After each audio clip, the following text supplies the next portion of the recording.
Kitco Mining's special coverage of the Vancouver Resource Investment Conference is brought to you by Snowline Gold. Hello and welcome to Kitco Mining with me, Paul Harris, here at the Vancouver Resource Investment Conference in Vancouver, Canada. Joining me today is Rick Rule, President and CEO of Rule Investment Media. Rick, welcome back to Kitco. Paul, thank you so much. It's a pleasure being back. Now, you were at another conference yesterday and I saw your presentation there. And during that you said that investors have no excuse not to make $1 or $2 million out of mining stocks in the next couple of years. What did you mean by that? Well, it was caveated. I said it to a Vancouver audience. I said, if you're here and if you pay attention to your strengths, there's no excuse. If you fall for narrative, not arithmetic, if you don't utilize the advantage that you have in Vancouver, that's a different circumstance. In Vancouver, the stat I gave is that about 20% of the financings around the exploration business worldwide happen in Vancouver. You can learn about mining in the coffee shops. You can learn about mining in the office. If you apply yourself, what is coming up is a very good market, a very, very, very broad market where you're competing with people who don't compete. You're competing with investors who don't study. You're competing with investors who don't show up. If you are in a sector that goes from being unloved, which mining is now, to being even tolerated, never mind loved, and if you can differentiate in movie parlance between the good, the bad, and the ugly, you will do extraordinarily well. I want to get on to good, the bad, and the ugly in a moment, Rick, but in terms of your sort of broad outlook, is that in precious metals, is that in base metals, copper, etc., or is that across the board? You see the positive outlook? Yes, yes, and yes. And let me caveat that too. 90% of juniors ultimately return to their intrinsic value, which is zero. So your first task is to segregate among management teams who have been successful in the past. Commodity turns out to be less important than people. I've made a lot of money in gold stocks, in gold bear markets, because people discovered a lot of gold. And that's important to recognize. You can be in a favorable commodity, have a bad team, and lose a lot of money, despite the fact that you're in a commodities bull market. So you really need to segregate. And that's one of the reasons why being in Vancouver, or alternatively, studying, using social media conveys such a definitive advantage. Yes, I think gold is going to do well. Now, many of the CEOs of gold companies, gold stocks, lament the fact that last year, for example, the gold price went up, let's say 30%, and yet stocks didn't keep pace with that. Gold stocks have shown remarkable resilience in the face of the run-up of gold prices, refusing to budge or moving very little. What will it take for them to start rising and closing with the gold price? Three things to note there, Paul. The first is that the gold price has gone up because central banks have been buying gold, and they don't buy gold stocks. They're related assets, but they're not the same in terms of the market.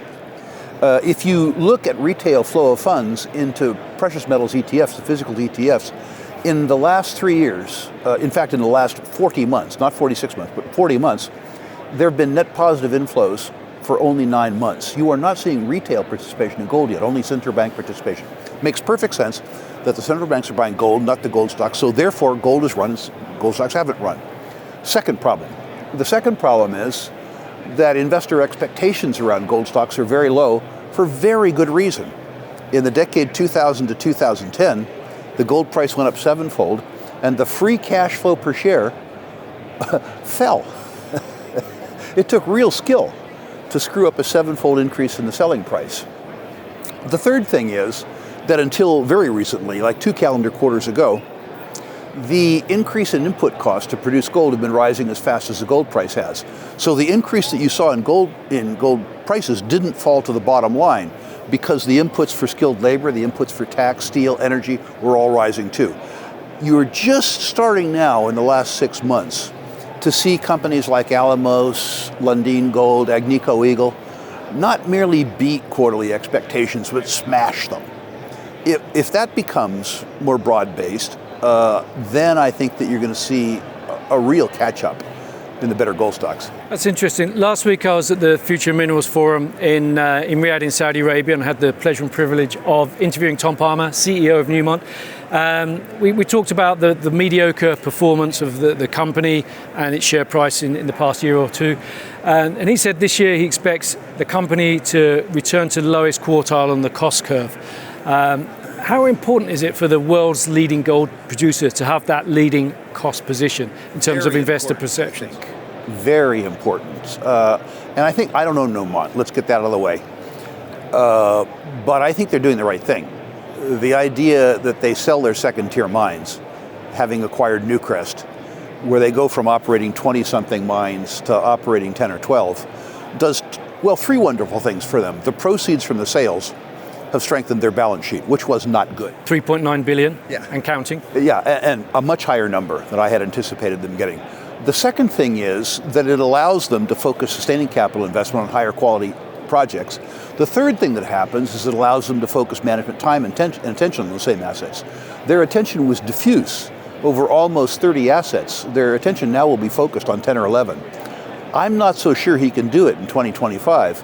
But I bet he can do it in 2026, and that in itself is going to represent a significant change for the gold industry. You know, Newmont is the largest, most liquid name in the space. It's the go-to name for generalist investors, and I think if you begin to see increased financial performance out of Newmont, that will change for some investors the perception of the whole space. Excellent. Now, in terms of the divestiture program, apparently Newmont had dozens of companies under NDA bidding or looking at those assets. Now those assets are sold. Presumably the companies that missed out will still have a hunger to acquire assets. So will this stimulate another sort of M&A cycle, perhaps going down, not down the food chain, but going into some of the other companies and assets available in the market? Yes, I think that we would have had an M&A cycle anyway, but I think this added fuel to it. I think that the major mining companies will see that trying to just be big as opposed to being big and good is not a good thing. And I think that they'll see that there's a stronger market for second tier assets than they anticipated. So I think that you're going to see the incentive to sell second tier assets sweep through the super majors, which is a good thing. And I think that you're going to see some second tier companies that buy these assets and are able to focus love and attention on these assets, beneficiate the assets better than Newmont could, which is to say a win-win. So I think that capital will be available to the second tier companies. I also think that you're going to see lateral mergers. Among other things, there's a definite trend in the industry where single asset producers are priced less robustly than multiple asset producers because they're seen as being more risky. If you have an acquisition, it eliminates the discount right away. And this is all about cost of capital. The third thing is, again, going to cost of capital, bigger companies are more liquid and enjoy a lower cost of capital. If a smaller company's share price doesn't rise, a bigger company will take advantage of that inefficiency in the market, in M&A. So I think that in the next 2 years, 2.5 years, you're going to see a lot of M&A in the mining space. Well, that'll be pretty exciting. It will be. And we need it. There's too much G&A. M&A, intelligently constructed, reduces general administrative expenses because some of the people in the acquired company are allowed to pursue other employment opportunities. They don't like it, but it lowers the G&A per ounce produced and it lowers the G&A relative to assets under administration. Let's put a marker on that element because we'll be coming back hopefully a little bit later on in our conversation about the people that get, let's say, freed up to pursue other opportunities. But before we get there, I want to talk a little bit about Donald Trump. Tomorrow he'll be sworn in. We're here on the Sunday, 19th of January. Tomorrow he's sworn in as the 47th President of the United States. And the resource world seems to be expecting great things. What are your expectations of the Trump presidency? I think it depends on what they expect great things for. The idea that a Trump presidency, as an example, would see radically smaller government, not a prayer. He's transactional, he's a spender. He will probably prolong the tax cuts while increasing spending, which is to say that both the debt and the deficit will increase.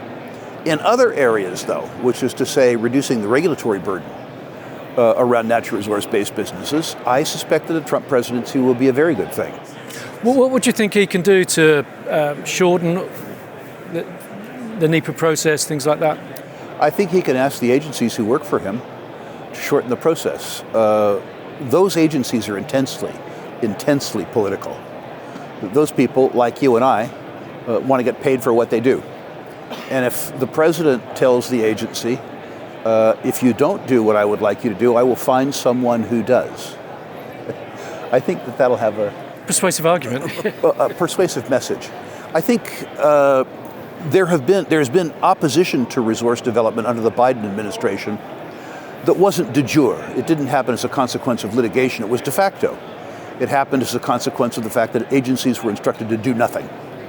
And I think that's over for 4 years. I think, as an example, the permitting regime in states that are already permissive, Wyoming, Nevada, Alaska, the federal opposition will go, which I think is useful. I think particularly in the oil and gas business, the de facto opposition to new LNG construction in the United States, the de facto opposition to natural gas gathering and transmission approvals on an interstate basis, I think all that goes away.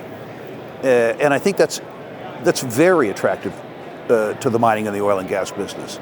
Now, he's spoken about oil and gas pipelines. There have been some big projects that have been blocked or stopped or what have you in recent years. Do you think he will move to sort of try and reactivate some of those? I think he'll try. And I think in states that were already inclined to do that, like Texas and Louisiana, he'll succeed in spades. There have been projects that have been stalled not because there were real legal problems. The projects have been stalled because the various departments have done nothing. Nothing. You didn't not get approved, and you didn't get approved. So you couldn't commence. I think that problem for a few years is over.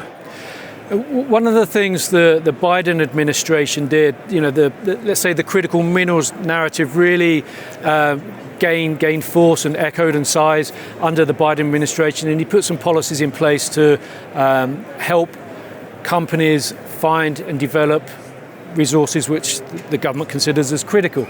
IRA, for example, Inflation Reduction Act was one of those. Trump has spoken against that, but he's also pro-mineral development. He's also very much wants the United States to have domestic supply of certain critical minerals. How do you think that narrative is going to play out under the Trump administration? Trump is extremely transactional. If you read his book, The Art of a Deal, there isn't really a Trump narrative. There's a series of transactions for people. If the industry shows themselves to be supportive of him, I suspect he'll be supportive of the industry. I think it was H.L. Mencken that said, elections are everywhere and always advanced auctions of stolen property. We have a new auctioneer.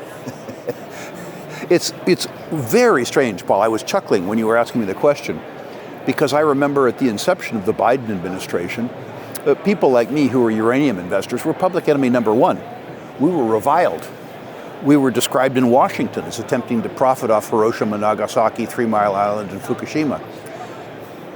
In the Inflation Reduction Act, they decided to subsidize us.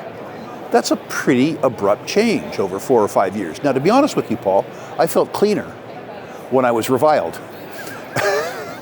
But being an old man, I'd prefer to be subsidized than reviled. Okay. Now, one of the themes that could dominate Trump's presidency is the US relationship with China. Is that going to become more adversarial? Is it going to become perhaps a return to the Cold War era where the world was divided between the West and Russia, but going forward, the West and China?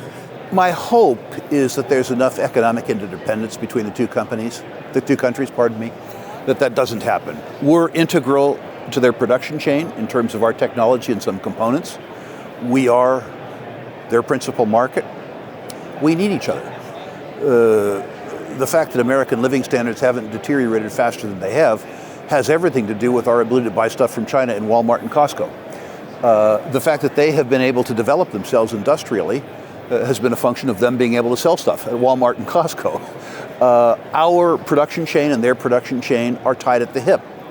The sooner that we recognize that we're interdependent, the sooner that we realize that both parties need win-win transactions, the sooner the citizenry in both countries benefits.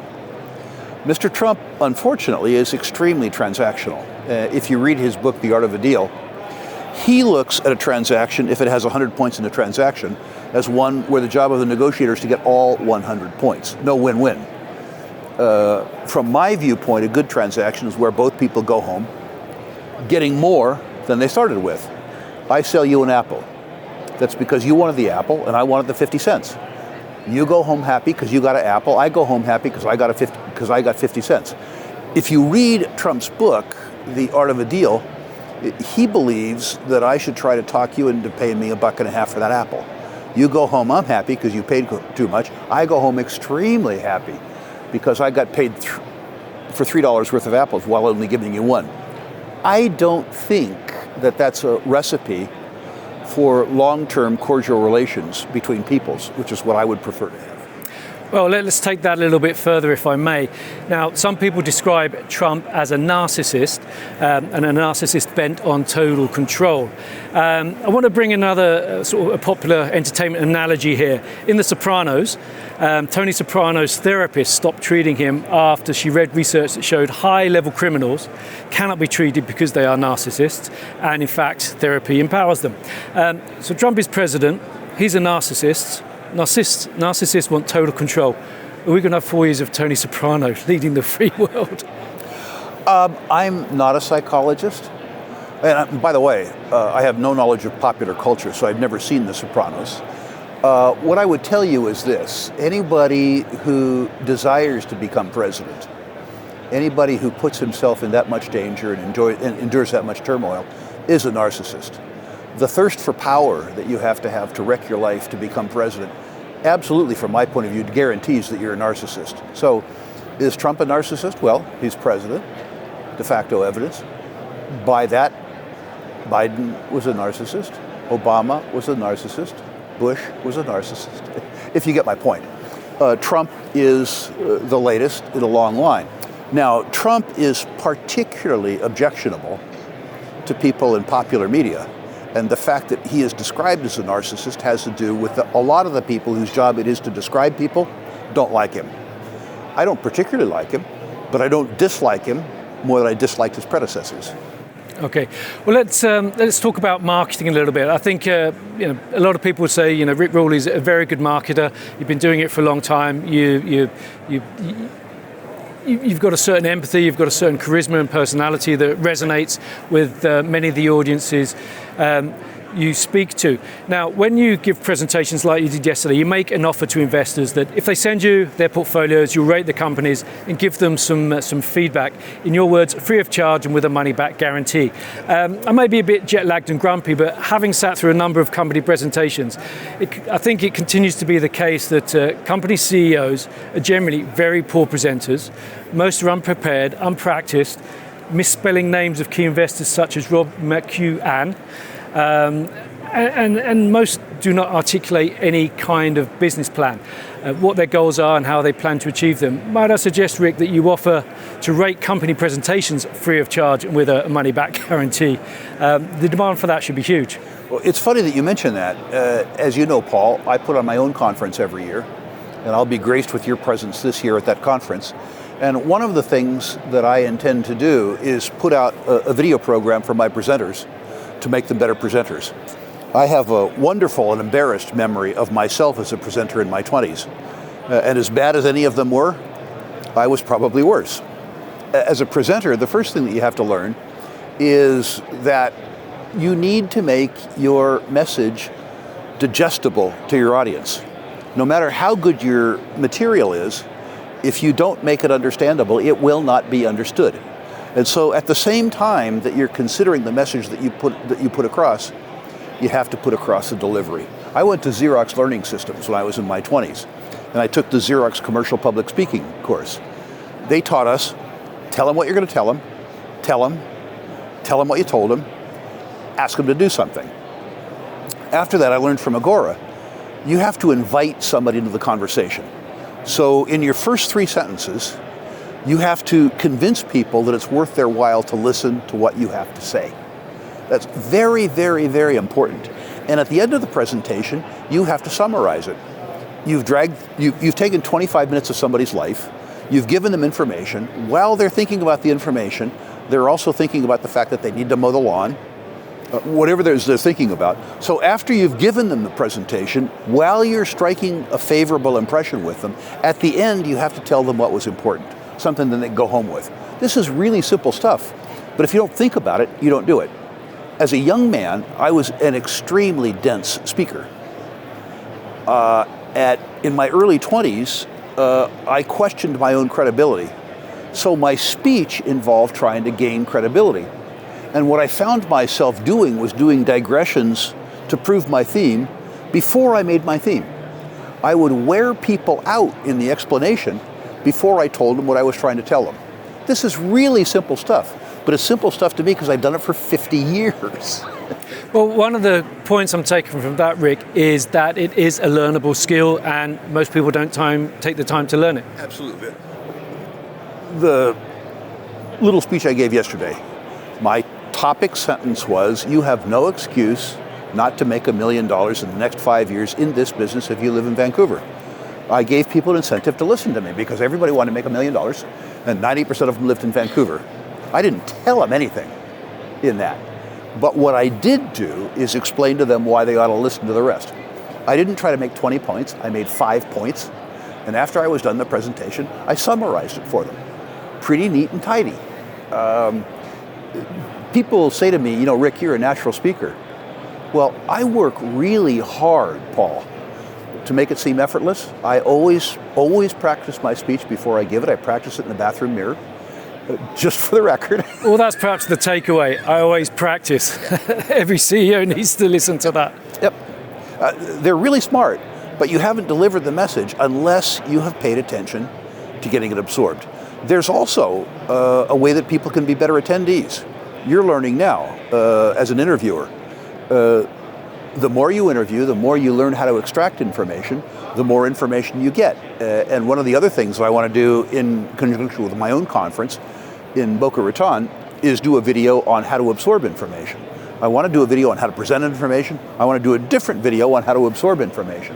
Because one of the things that I find is that if I invest in educating all the participants to my conference gains value simply from that education. If you have both parties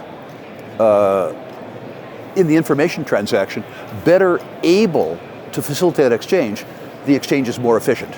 Absolutely. Now, Rick, we're at the start of 2025. What are your hopes and expectations for the year? I think, unfortunately, it's going to be a pretty good year for gold. I say unfortunately because gold does well when most other aspects of your life do poorly.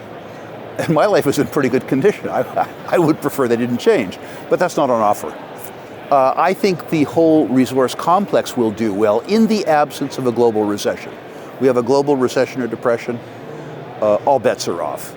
I think we're in for a period of turmoil in the U.S. I think there's a lot of resentment in the U.S. I think there's a lot of entitlement expectation, which is to say folks that are progressive believe that their point of view is correct, and they believe that those people who aren't progressive are jerks. People whose frustrations were represented by Donald Trump have the opposite point of view. Both of them feel entitled to prevail, and there's not room for that. On the Trump side, many people believe what Trump said, that he was going to reduce the size of government. He's not. He isn't going to reduce the deficit. He isn't going to reduce the debt. And when that realization comes, there's going to be some challenges in financial markets. Well, it's going to be an interesting year to follow and see what happens. Rick Rule, thank you very much for joining us today. Pleasure, Paul. Before I go, I would like to invite your listeners to have their portfolio ranked. Go to ruleinvestmentmedia.com, list your natural resource stock portfolio. I'll personally rank them 1 to 10. And I would love it if your listeners would visit either live or via live stream the Natural Resource Investment Symposium, July 7 through 11 in Boca Raton, where I understand Paul Harris will be present. We'll be there. Kitco was there last year and the year before, actually. We've been covering that for a number of years. Great. Excellent. Well, thank you very much, Rick. Wishing you all the best for a successful 2025. Thank you, sir. And we have a lot more to come from the Vancouver Resource Investment Conference, so stay tuned and hit that subscribe button. I'm Paul Harris, and this is Kitco Mining. Kitco Mining's special coverage of the Vancouver Resource Investment Conference is brought to you by Snowline Gold.